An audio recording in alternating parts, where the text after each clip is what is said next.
ወደ 7000 የሚሆኑ ሰዎች በተለያዩ ጊዜያት በዓለማችን ውስጥ ካሉ ተራሮች ሁሉ ከፍተኛ ተራራ ወደ ሆነው የኤቨረስት ተራራ ጫፍ መውጣት ቢችሉም ከ1000 ኪሎ ሜትሮች በላይ ወደሚያንሰው ትንግርታዊ ተራራ ግን አንድም ሰው ቢሆን መውጣት አልቻለም። ይህ ተራራ ካለው ከፍታ መጠን አንፃር በዓለማችን ውስጥ ካሉ ግዙፋን ተራሮች ተርታ እስከ 100ኛ ደረጃ ብንወርድ እንኳን የማናገኘው ቢሆንም አሉ የተባሉ ተራሮች ጫፍ ላይ የደረሱ ሰዎች እንኳን ያልቻሉት ትንግርታዊ ተራራ ማውንት ካይላሽ ይባላል። በ20ኛው ክፍለ ዘመን የሳይቤሪያውያን ተራራ ወጪዎች ቡድን አባላት ወደዚህ ተራራ ጫፍ ለመድረስ ጉዞ ሲጀምሩ ሌላ የተራራ ወጪዎች ቡድን ወደ ካይላሽ ጫፍ ለመድረስ ሞክረው ያለ አንዳች ማስረጃ ከተሰወሩ ከጥቂት አስርት ዓመታት በኋላ ነበር። ወደ ተራራው ጫፍ ለመውጣት ጉዞ በጀመሩ በሰዓታት ቆይታ ውስጥ እያንዳንዱ አባላት አስደንጋጭ ምልክት ያያሉ። በፍጥነት እድሜያቸው እየጨመረ ምንም እንኳን ጉዟቸውን ከጀመሩ ገና ግማሽ ቀን እንኳን ባይሆናቸው ብዙ ሳምንታትን እያሳለፉ ይመስል ጸጉራቸውና የጣቶቻቸው ጥፍሮች በፍጥነት መርዘም ይጀምራሉ። በዚህም አስደንጋጭ ምልክት ምክንያት ወደ ተራራው ጫፍ ሳይደርሱ በፊት ጉዟቸውን አቋርጠው ወደ ቀደመው መደበኛ ህይወታቸው ለመመለስ ቢወስኑም አንድ ያልተረዱት ጉዳይ ግን አለ። መደበኛ ህይወታቸውን የተሰናበቱት ያኔ ገና ወደ ካይላሽ ተራራ ለመውጣት በወሰኑበት ቅጽበት ነበር። ጉዟቸውን አቋርጠው ከተራራው ከወረዱ በኋላ መላው የቡድኑ አባላት ልክ በአመቱ የዚህን ዓለም ህይወት ተሰናበቱ። ሁሉም ከአንድ ዓመት በኋላ መሞታቸው በራሱ እጅግ ሰፊ ሚስጥራዊ እንቆቅልሽ ቢሆንም እያንዳንዱ የሞቱበት እንግዳ ሁኔታ ደግሞ ይበልጡኑ የተለየ አስደንጋጭና አስገራሚ ትንግርት ነው። ወደ ካይላሽ ተራራ ጫፍ ለመድረስ ጉዟቸውን ሲጀምሩ ምንም እንኳን ሁሉም ወጣቶች የነበሩ ቢሆንም ከአንድ ዓመት በኋላ ሲሞቱ ግን እያንዳንዱ አባላት አርጅተው መሆኑ ካይላሽ ተራራ ወጣቶቹ በብዙ አስርት ዓመታት ቆይታ የሚያረጁበትን ሂደት በአንድ ዓመት ውስጥ ብቻ በፍጥነት እድሜያቸውን እንዲጨርሱ አድርጓቸዋል ማለት ነው። ካይላሽን ያዩ ምሁራን ወደ ቀጥታ የቀረቡ ጎኖቹን በመጠቆም ከናካቴው ተራራ ላይሆን እንደሚችል ምናልባት በጥንታውያንና በቴክኖሎጂ በተራቀቁ ሰዎች ስልጣኔ እየተሰራ ሰው ሰራሽ ፒራሚድ ሊሆን ይችላል ይላሉ። አንዳንዶች ደግሞ መለኮታዊ ዘሮች ናቸው ሲሉ፣ ሌሎች ደግሞ ኤሊየኖች ናቸው የሚል ሐሳባቸውን ሰንዝረዋል። ማውንት ካይላሽ ፓርቫት ወይንም ወደ ገነት መድረሻ ደረጃ በመባል የሚታወቅ ሲሆን በቲቤት ደቡብ ምዕራብ ድንበር ላይ የሚገኝና ለብዙ ክፍለ ዘመናት በብዙ ሚስጥራዊ ምልክቶቹ የሰውን ዘር በሙሉ ቀልብ ሲገዛ የኖረ ተራራ ነው። በቻይናና በኢንዲያ ድንበር ላይ የሚገኝ ቢሆንም የማናቸውም ሀገራት ግዛት አይደለም። 4 ሃይማኖቶች እንደ ሃይማኖታዊ ቅዱስ ስፍራ ሊቆናጠጡት የሞከሩ ሲሆን እነዛም ሃይማኖቶች ሂንዱይዝም፣ ቡዲዝም፣ ጄኒዝም እና ዘ ቦንድ ሪሊጅን ይሰኛሉ።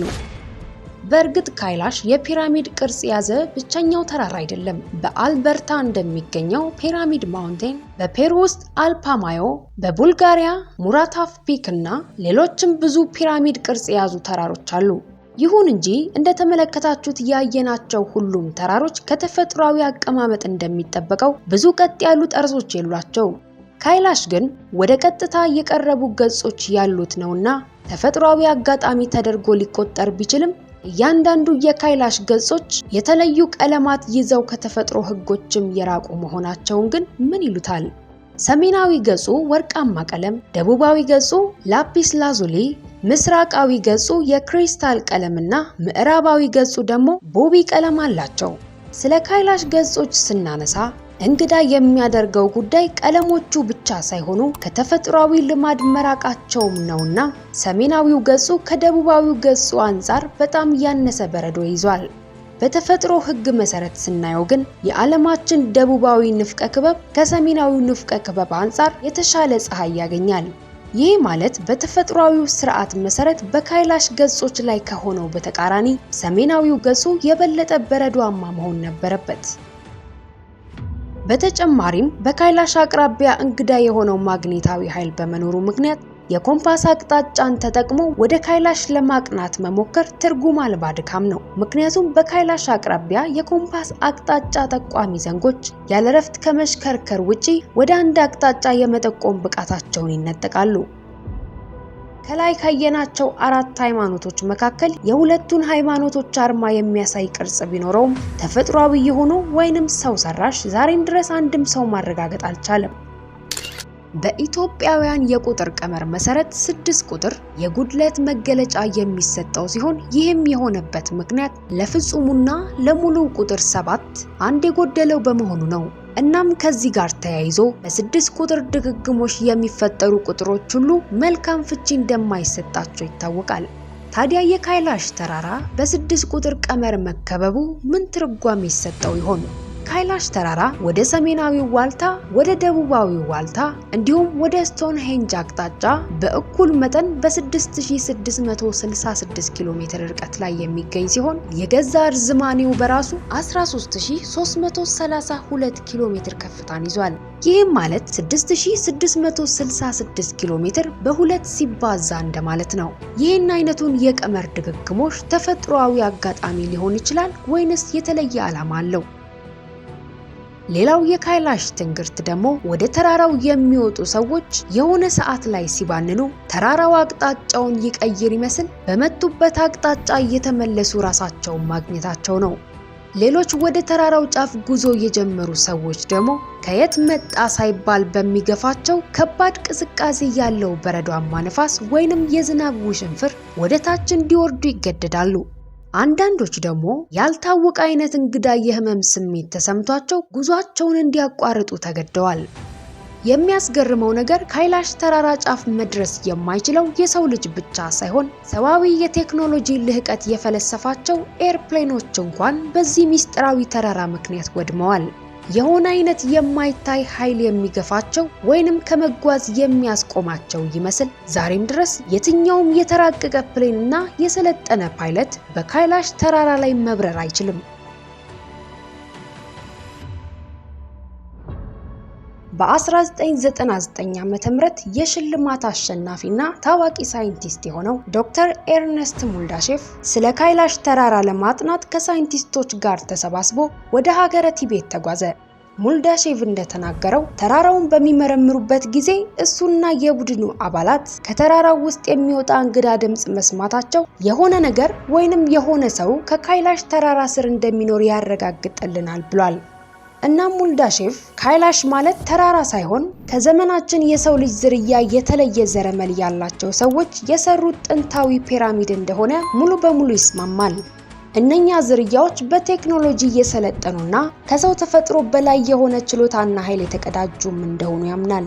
ዶክተር ሙልዳሼቭ ያነጋገራቸው የቲቤት ነዋሪዎች ሻምባላ ወይንም የአምላኮች ከተማ ከካይላሽ ተራራ ስር እንደሚገኝ የተናገሩ ሲሆን እንደ ባህላዊ አስተሳሰባቸው ከሆነ ሻምባላ የሚሉት ከተማ በጥንታዊው የስልጣኔ ዘመን የነበረውን የሰው ዘር ትክክለኛ ዘረመል ማቆያ የሆነ የትክክለኛውና የቀዳማዊው ዘረመል ሰዎች መኖሪያ ነው ብለዋል። በሚያስገርም ሁኔታ አንድ ሰው የአባቶቹ ዘር መነሻ ይሄ ቦታ እንደሆነ ያምናል።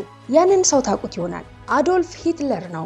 በ1938 ዓ.ም የአምስት ጀርመናውያንን ቡድን አዋቅሮ በዓለማችን ላይ ካሉ ጎሳዎች ሁሉ የበለጠ ነው ብሎ የሚያስበውን የኤሪያውያንን ጎሳ መሰረት እንዲያጠኑ ወደ ሀገረ ቲቤት ልኳቸው ነበር። ይህ እንዳለ ሆኖ ከላይ እንዳየነው ወደ ተራራው ጫፍ ለመውጣት ጉዞ የጀመሩ ሰዎች ባላወቁት ሁኔታ በመጡበት መንገድ እየተመለሱ ራሳቸውን ማግኘታቸው ተራራው ምናልባት አቅጣጫውን የሚቀይር መሆኑን ያሳየናል። ተራሮች ሁል ጊዜ በእንቅስቃሴ ላይ መሆናቸው የሚታወቅ ቢሆንም የካይላሽ ተራራ ጉዳይ ግን ከዚህም የበለጠ ነው። ለምሳሌ በዓለማችን ላይ ታዋቂ ከሆኑ ተራሮች መካከል ማውንት ማተርሆርን የተባለውን ተራራ ያጠኑ ተመራማሪዎች ተራራው በየ2 ሰከንዱ ያለማቋረጥ እንደሚወዛወዝ ያረጋገጡ ሲሆን ይሄ እንቅስቃሴ ግን በሰው ልጆች እይታ የመለየት አይቶ የመረዳት ችሎታ የሚታወቅ አለመሆኑንም ገልጸዋል። ስለዚህ እንቅስቃሴውን ለመለካት ሲዝሞሜትሮችን መጠቀም ብቸኛው መንገድ ነበር። ይሁን እንጂ የካይላሽ ጉዳይ ከዚህ አይነቱ እንቅስቃሴም የተለየ ነውና የማውንት ማተርሆርንን ጥናት ካይላሽ ተራራ ላይ መድገም ቀላል አይደለም። ወደ ተራራው የወጡ ሰዎች በሰዓታት ልዩነት ውስጥ የጥፍሮቻቸው ማደግ፣ የፀጉራቸው መርዘምና ብዙ ሳምንታትን በተራራው ላይ የቆዩ አይነት ገጽታ መላበሳቸውን ምክንያት ሳይንቲስቶቹ ለመፍታት ሲሞክሩ በመጀመሪያ ለማነጻጸር የተጠቀሙት የአልበርት ኢንስታይንን የአንጻራዊነት ሕግ ነበር። እንደሚታወቀው ይሄ ጽንሰ ሐሳብ ወደ ምድር በቀረብን ቁጥር የበለጠ ጊዜ በቀስታ ይቆጥራል በማለት ሁሉም ቦታ ላይ ፍጹም የሆነ ሰዓት አለመኖሩን ያስረዳናል። ለዚህ ጽንሰ ሐሳብ ሳይንቲስቶቹ ተግባራዊ ሙከራ ሲያደርጉ ሁለት ተመሳሳይ ሰዓቶችን በተለያየ ከፍታ ላይ አድርገው በትልቅ ከፍታ ላይ የተደረገው ሰዓት ፈጠን ያለ የሰዓት አቆጣጠር እንዳለው አረጋግጠዋል። ይሁን እንጂ ይሄ ጽንሰ ሐሳብና ተግባራዊ ሙከራ የካይላሽ ተጓዦች ላይ የደረሰውን ክስተት መግለጽ አይችልም።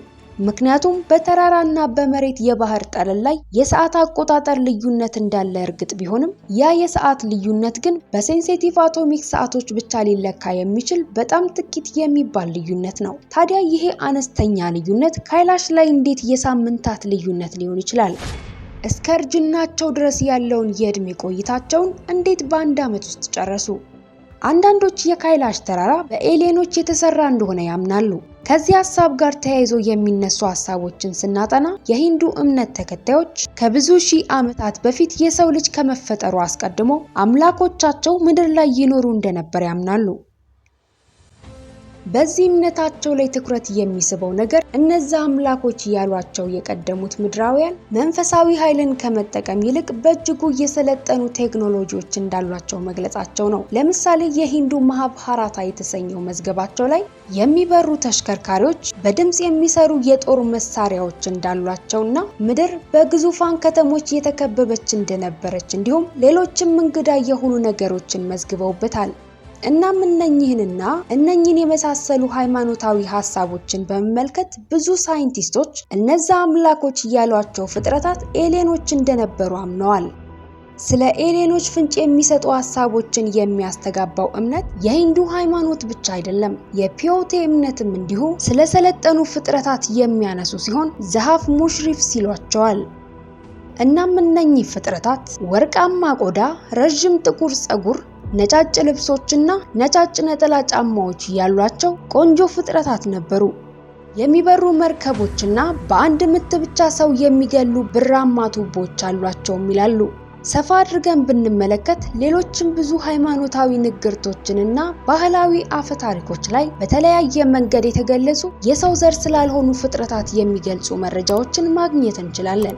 ስለዚህ በብዙ ልዩነት ውስጥ ያሉ ሰዎች በተለያየ መንገድ ስለተመሳሳይ ሐሳብ መግለጻቸው በሆነ ዘመን ወደ ምድር መጥተው የነበሩ የሌላ ዓለም ፍጥረታት እንደነበሩ ያረጋግጥልናል። ታዲያ የካይላሽ ተራራ ገንቢዎች እነዛ ኤሊየኖች ይሆኑ? ይህ በእንዲህ እንዳለ ከላይ የጠቀስናቸው አራት ሃይማኖቶች ከተፈጥሮ በላይ የሆነ ነገር በተራራው ውስጥ እንደሚኖር የሚናገሩ ሲሆን ተራራው ከሚያሳያቸው ምልክቶች በመነሳት ብዙዎች አምነውበታል። እነዛ ምልክቶች ጌታ ሺቫ ብለው የሚጠሩት አምላካቸው ፊት ቅርጽ፣ የስዋስቲካ ምልክትና የኦይም ሃይማኖት ምልክት በተራራው ላይ መታየቱ፣ ከተራራው ስር የሚገኘው ይንግ ያንግ ሐይቅ ያልተለመደ ባህሪና በማንሶሮቫር ሐይቅ ላይም አልፎ አልፎ የሚታየው ብርሃን እንደ ማረጋገጫ የሚነሱ ምልክቶች ናቸው። ብቻ ስለ ካይላሽ ተራራ ብዙ ጥናታዊ ሐሳቦችንና ባህላዊ እንዲሁም ሃይማኖታዊ ንግርቶችን ማንሳት ይቻላል። በጥቂቱ ግን ያሉትን ዋና ዋና የካይላሽ አስገራሚ መረጃዎች በዚህ መልኩ አስቃኘዋችሁ። ታዲያ እናንተ ስለ ካይላሽ ተራራ ተፈጥሮና እንግዳ ባህሪያት ምን ታስባላችሁ? እንደተለመደው መልሶቻችሁን ኮሜንት ላይ ጠብቃለሁ። ለዛሬ ያስኩላችሁ መረጃ ይህን ይመስል ነበር። እንደዚህ ያሉ ግሩም መረጃዎች በየጊዜው እንዳያመልጦ ይህን ቪዲዮ ላይክ ማድረግና ቻናሉን ሰብስክራይብ አድርጎ የደውል ምልክቱን ማብራት አይረሳም። እስከ መሰናዶ ፍጻሜ ቆይታችሁን ከኔ ጋር ስላደረጋችሁ ከልብ እያመሰገንኩኝ ለዛሬ በዚህ ልሰናበታችሁ። ቸር ያቆየን።